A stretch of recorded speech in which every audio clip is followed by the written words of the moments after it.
Simbilo, ouais. Bonsoir, ici Malou Beauvoir sur Alter Radio. Tambala Wedo. Alter Radio, l'idée frais.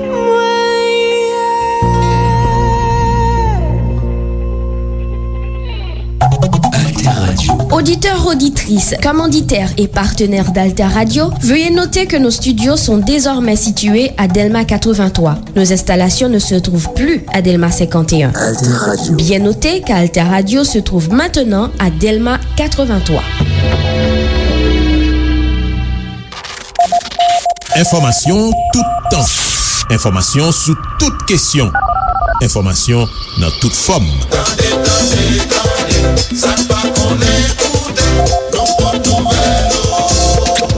Information l'ennui ou la journée sous Alter Radio 106.1.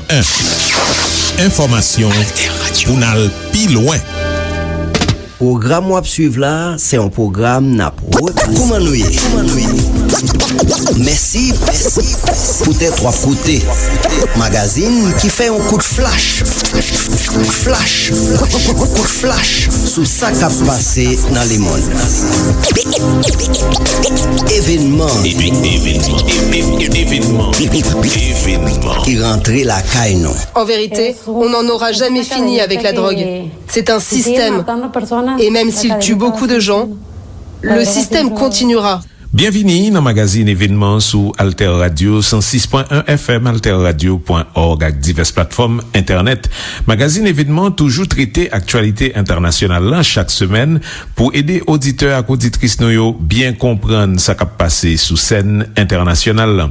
Jeudi on a penché sur dossier trafic drogue dans le monde, particulièrement entre Mexique et États-Unis. Après question ça fin remonter dans l'actualité avec nouveau étape yo franchi dans jugement gros trafiquant drogue mexicain El Chapo qui fait maintenant prison dans États-Unis depuis en 2017.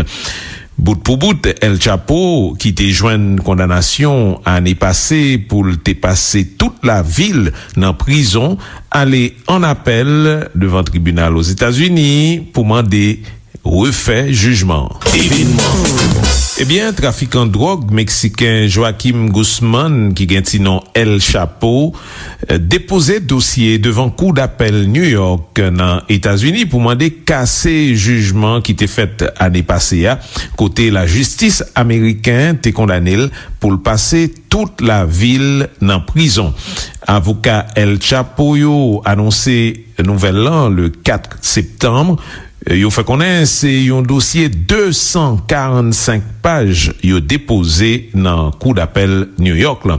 Avec démarche ça, jugement t'a capable gagner pour durer pour pipiti 2 ans encore et peut-être même 5 ans. D'après ça, avocat yo fait connaître. Yo dit yo quoi gagner en pile chance pour El Chapo t'a chapé en bas condamnation prison à vie.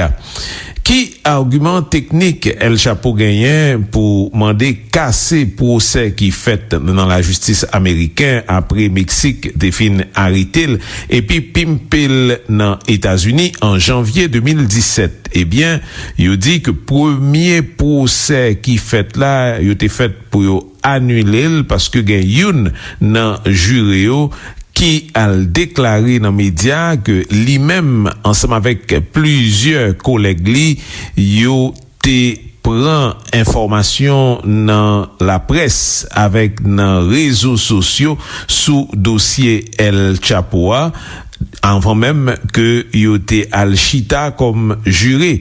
Et ça, c'est une pratique que tribunal là te interdit.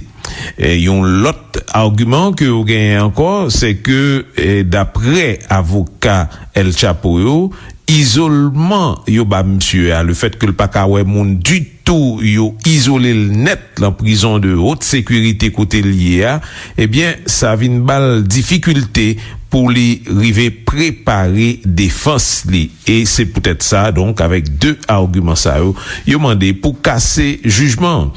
C'est en juillet 2019, monsieur te prend une condamnation prison à perpétuité, prison à vie, devant un tribunal fédéral en Brooklyn, aux États-Unis. Peut-être l'été voyé dans pays ça, au moins 1200 tonnes cocaïne pendant 25 ans. Et depuis là, il fin condamné là, El Chapo li toujours en prison de haute sécurité, on dit dans Colorado.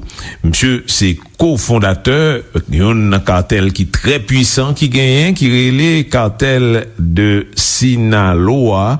Eh bien, monsieur, il considéré comme narcotrafiquant qui plus puissant au monde, le yote mette main sous li.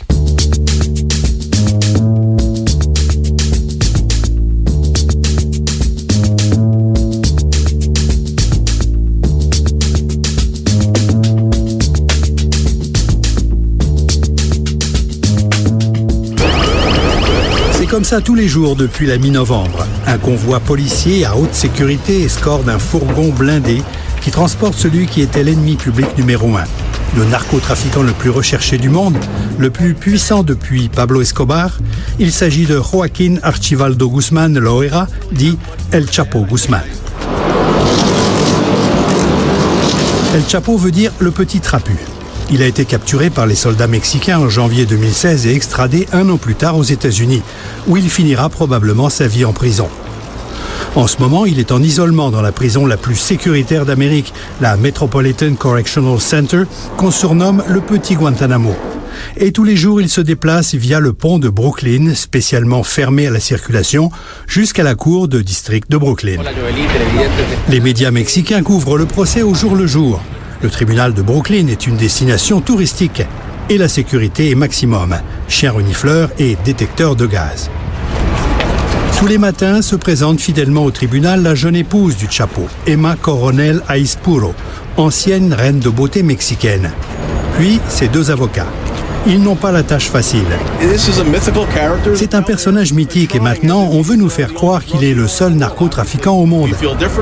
El Chapo, c'est d'abord le roi de l'évasion. Une première fois en 2001, il s'échappe de la prison la plus sécuritaire du Mexique dans une cargaison de linge sale grâce à des complicités dans le personnel. Sa deuxième évasion est encore plus spectaculaire. Il s'enfuit par un trou creusé sous sa toilette et un tunnel d'1,5 kilomètre, éclairé, même climatisé et pourvu d'une moto sur rail, jusqu'à cette maison dans la campagne. De la bonne matière pour télésérie. Cette fois, personne ne m'arrêtera. Je vous propose de former une fédération sous les ordres d'une personne. El Chapo Guzmán, 61 ans, fait face à 17 chefs d'accusation, dont trafic de 154 tonnes de cocaïne vers les États-Unis pour un profit de 14 milliards de dollars, plus complot pour meurtre et blanchiment d'argent, ce qui pourrait lui valoir la prison à vie. Il a plaidé non coupable. Pendant toutes les audiences, Joaquín Guzmán reste généralement impassible. Quelquefois, il sourit légèrement, mais il ne dit jamais un mot. Ses avocats tentent de convaincre le juge et les 12 jurés, dont l'identité est protégée, qu'El Chapo n'était pas le vrai chef du cartel de Sinaloa, mais un exécutant. Ce qui a été démenti par Jesus Vicente Zembada, le frère de son ancien associé devenu rival, qui l'a désigné comme le plus puissant des narcotrafiquants.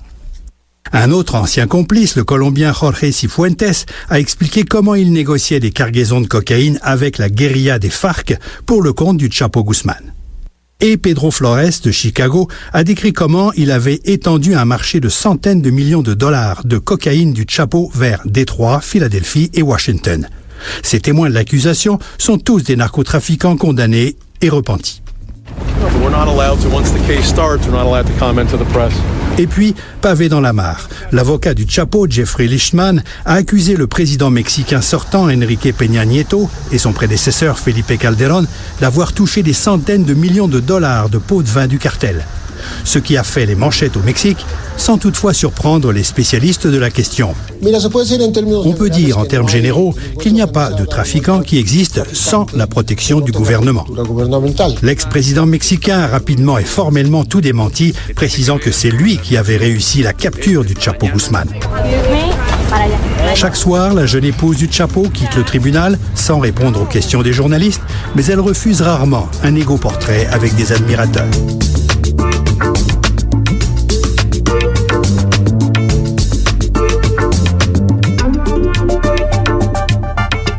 Jean nou tap di talera, en juillet 2019, yo te condamné El Chapo aux États-Unis pour le passer toute ville nan prison. C'est yon tribunal fédéral en Brooklyn qui te rive fait jugement ça.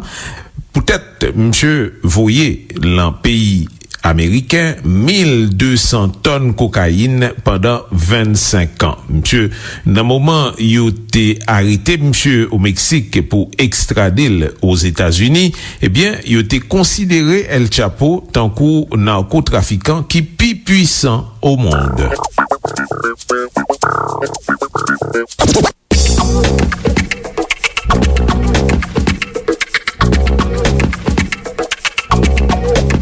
Week-end de la Toussaint au cimetière Jardines del Humaya à Culiacán. Les mausolées y sont plus spacieux et luxueux que la plupart des maisons du pays, financées pour beaucoup avec l'argent du narcotrafic. La dernière demeure de dizaines de membres du cartel du Sinaloa, le plus puissant du continent américain, mené par la famille du célèbre Chapo Guzman.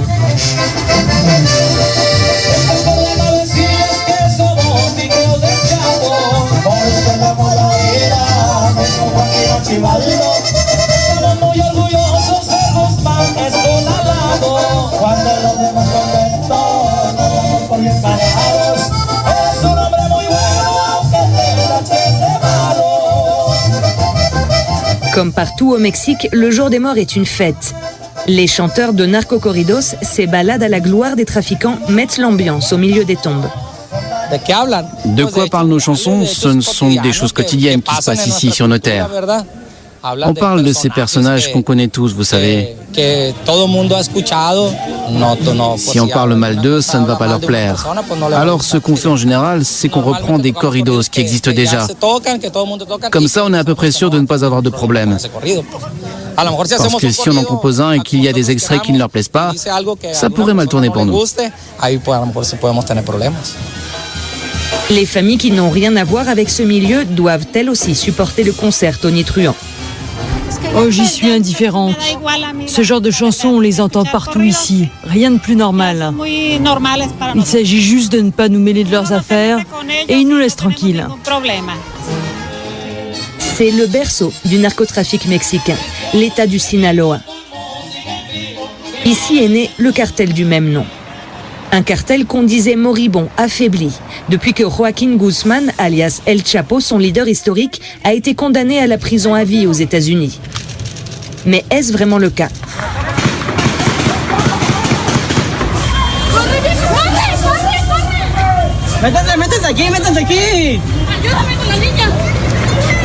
Le 17 octobre, au cours d'une opération de la garde nationale, un des fils du chef mafieux, Ovidio, est capturé.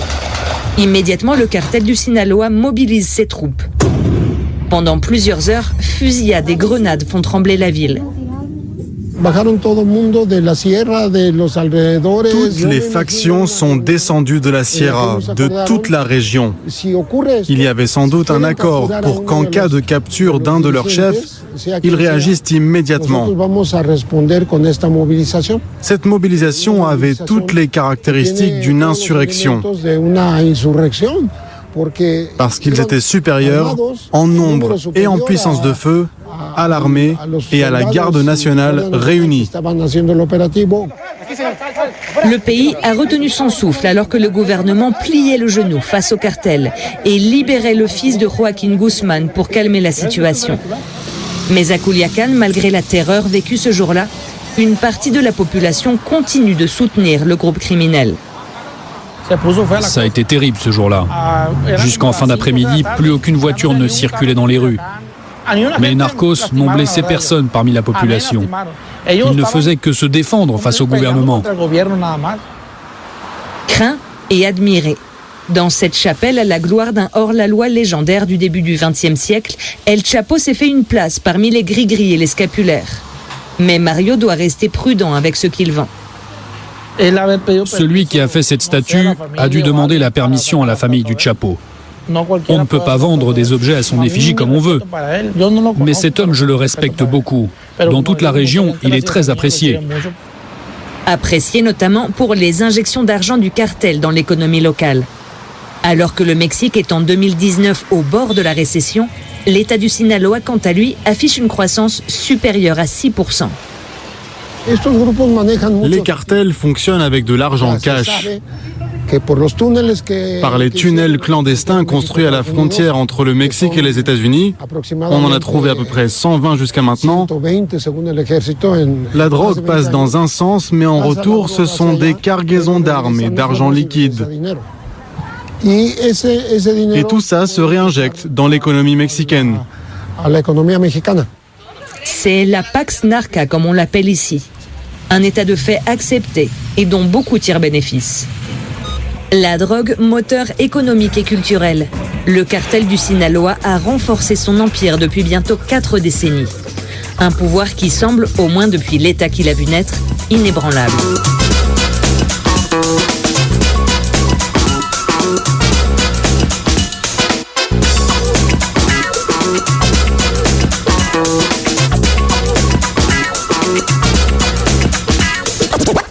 À l'extérieur de la ville, dans un petit hôtel discret, nous avons pu rentrer en contact avec l'une des membres du cartel de Sinaloa, une ex-dealeuse travaillant pour le compte d'El Chapo. Nous l'appellerons Patricia. Pour des raisons de sécurité évidentes, elle a exigé de demeurer anonyme. Victime d'un règlement de compte il y a 3 ans, elle a été criblée de 7 balles par les tueurs d'un cartel rival. C'est ici. J'ai pris 2 balles dans les poumons, 3 dans les bras et dans l'épaule. J'en ai pris aussi une dans la gorge. Elle est entrée ici, derrière l'oreille. J'ai été recousue.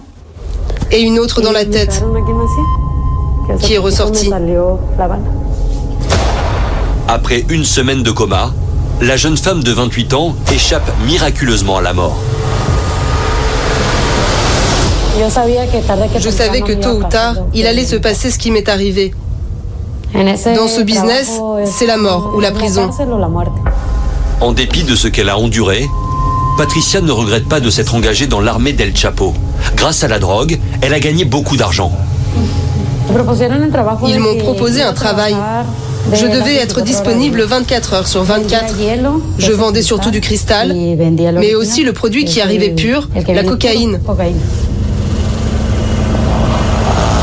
Pendant la période où j'ai travaillé, 2 ans et 3 mois, je gagnais des commissions sur tout ce que je vendais. Par jour, je pouvais me faire jusqu'à 500 €. 500 € pour un seul jour de travail. Au Mexique, c'est l'équivalent d'un salaire pour un mois.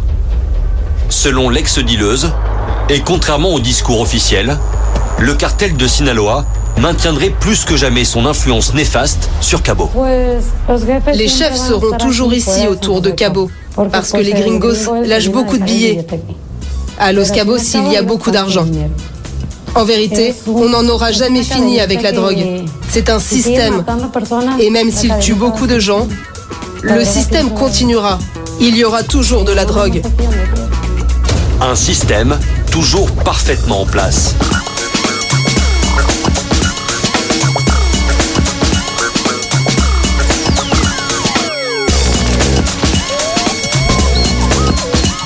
Toujours suivre magazine événement sous Alter Radio 106.1 FM, alterradio.org. Jean, nous connaît trafic drogue toujours marché avec violence et c'est ça qui pas manqué dans le pays Mexique, journée jeudi. Quelques titres nous lit dans la presse internationale. Les Échos, le Mexique, une guerre qui ne dit pas son nom. 20minutes.fr, Mexique. Près de 35 000 homicides dans le pays en 2019, un record. Le Journal de Montréal, le Mexique, une interminable tragédie. Ouest France, Mexique. Triste record d'assassinats et de violences en dépit du confinement. Oui, c'était pendant période crise coronavirus là, record ça Mexique batli nan finissement mois avril 2020 pendant crise coronavirus, confinement même, eh bien 105 moun mouri en bas balle pendant une seule journée. Record en vent, c'était commencement mois d'avril 2021 avec 104 morts dans une seule journée. Eh bien, face à situation ça, président mexicain Andrés Manuel López Obrador, li dit et li exprimé regret devant situation ça, li dit alors que nous-mêmes n'a pas occupé nous de coronavirus, malheureusement, assassin a touye moun sans rete dans pays Mexique. C'est ça que López Obrador déclaré. López Obrador qui quand même décidé pour pas répondre à la violence par la violence. C'est ça que le Kembe jusqu'à présent. La presse observait comment trafiquant de drogue taillé banda dans Mexique pendant crise coronavirus là.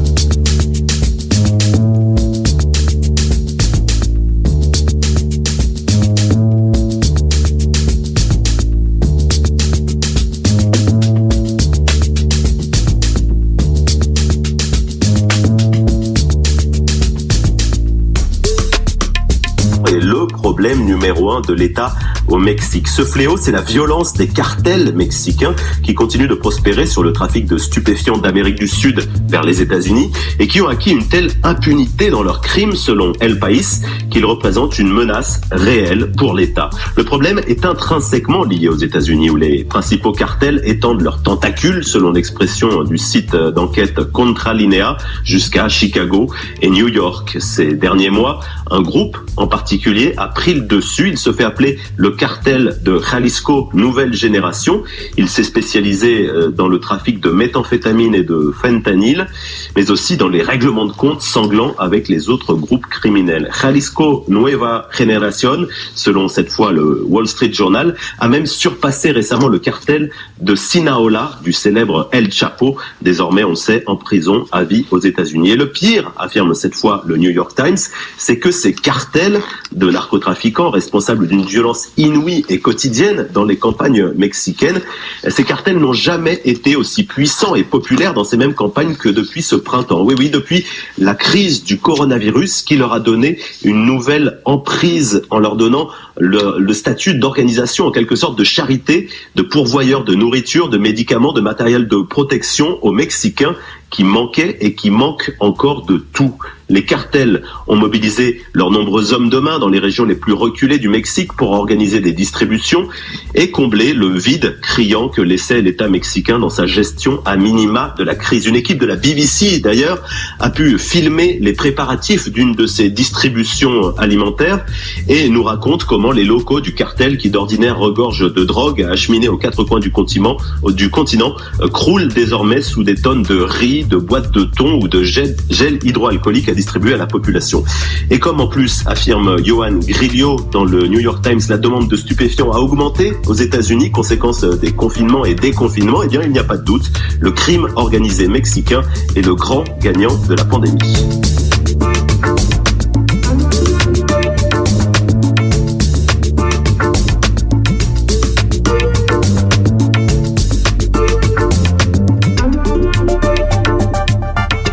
Men violence qui marre ak trafic drogue lan chita ten fas dans Mexique depuis en pile année, c'est pas jeudi, depuis en pile année justement, pendant que trafic drogue lan t'a développé sans rete.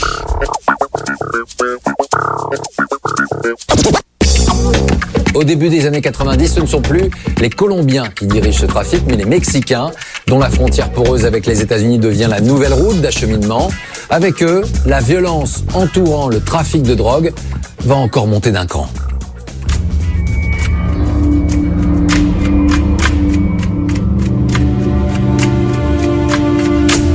Après la chute des Colombiens, ce sont les Mexicains qui s'emparent du trafic.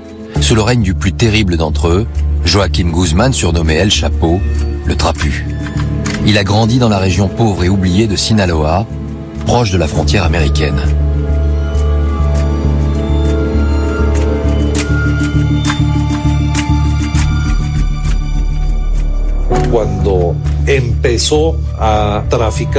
Quand il a commencé à trafiquer de la drogue, il était d'un niveau social très bas. Il était très ambitieux et il a commencé à vouloir écouler la marijuana et la cocaïne via Tijuana. Il voulait devenir un leader. Dans les années 80, El Chapo est recruté par le plus grand parrain mexicain. Et c'est lui qui va avoir une idée révolutionnaire pour acheminer la drogue vers les États-Unis, construire des tunnels sous la frontière. Chapo Guzmán était connu comme le roi des tunnels. Ces tunnels avaient des systèmes d'aération, de la lumière et grâce à eux, ils pouvaient acheminer des tonnes de cocaïne et d'autres drogues aux États-Unis.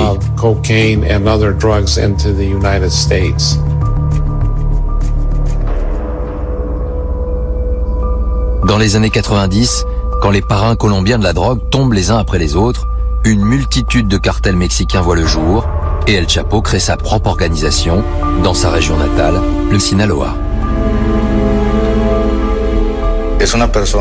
C'est une personne que tout le monde regarde comme un exemple. Car il est parti de rien et il est devenu un multimillionnaire. Pour beaucoup, c'était un honneur de travailler pour El Señor. Parce que le gouvernement mexicain a oublié que la forêt de Sinaloa fait aussi partie du Mexique. Le gouvernement a oublié qu'il se devait d'y faire construire des écoles, d'y créer de l'emploi et de faire en sorte que cette région devienne productive. Parfois, on s'en prend à une personne sans savoir ce qu'elle représente et ce qu'elle a accompli.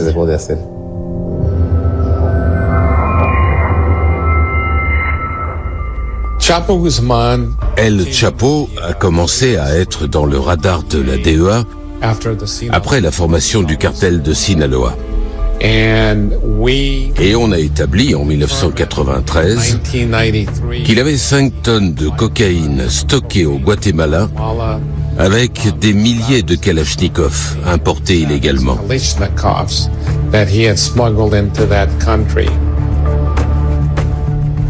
Au Mexique, et particulièrement ici dans l'état de Guerrero, la mort est partout. 36 000 meurtres pour la seule année 2016, c'est 3 fois plus qu'en Afghanistan. Les victimes se réduisent à des chiffres, bons pour les journaux ou les statistiques. Peu importe la douleur des familles, le manque, le deuil parfois impossible. On retrouve les corps au petit matin, jetés sur la voie publique. Les cartels se battent depuis 20 ans. Il y a tellement de sang, tellement de sales histoires entre eux, que ça ne va pas s'arrêter. La guerre des cartels de la drogue a fait plus de 16 000 morts au Mexique. Aujourd'hui, les combats franchissent la frontière américaine. Il y a une autoroute qui va de Phoenix dans l'Arizona jusqu'au Mexique. On y a retrouvé des morceaux de corps. Une main par-ci, un pied ou une tête par-là. Ils ont trouvé je ne sais combien de corps non identifiés. Les morts qui continuent de s'empiler de chaque côté de la frontière sont la preuve que la chute des frères Arellano Félix n'a pas interrompu le flot de drogue entre le Mexique et les États-Unis. Les Américains consomment pour 40 milliards de dollars de drogue par an. 90% de cette drogue arrive par le Mexique. C'est comme ça, on a fini magazine événement qui toujours traité actualité internationale chaque semaine pour aider auditeurs et auditrices nous bien comprendre ce qui a passé sous scène internationale. Je dis, nous t'es penché sous dossier trafic drogue dans le monde, particulièrement entre Mexique et États-Unis, après que question ça a fini remonter dans l'actualité avec nouveau étape yo franchi dans jugement gros trafic en drogue mexicain El Chapo qui fait main dans prison dans États-Unis depuis en 2017. Ebyen, bout pou bout, El Chapo ki te jwenn kondamnasyon ane pase pou te pase tout la vil nan prison, ebyen, li ale en apel pou mande refè jujman. Pami sous nou te konsulte pou magazine sa, genyen AFP, Journal de Montréal, Radio-Canada, RTL,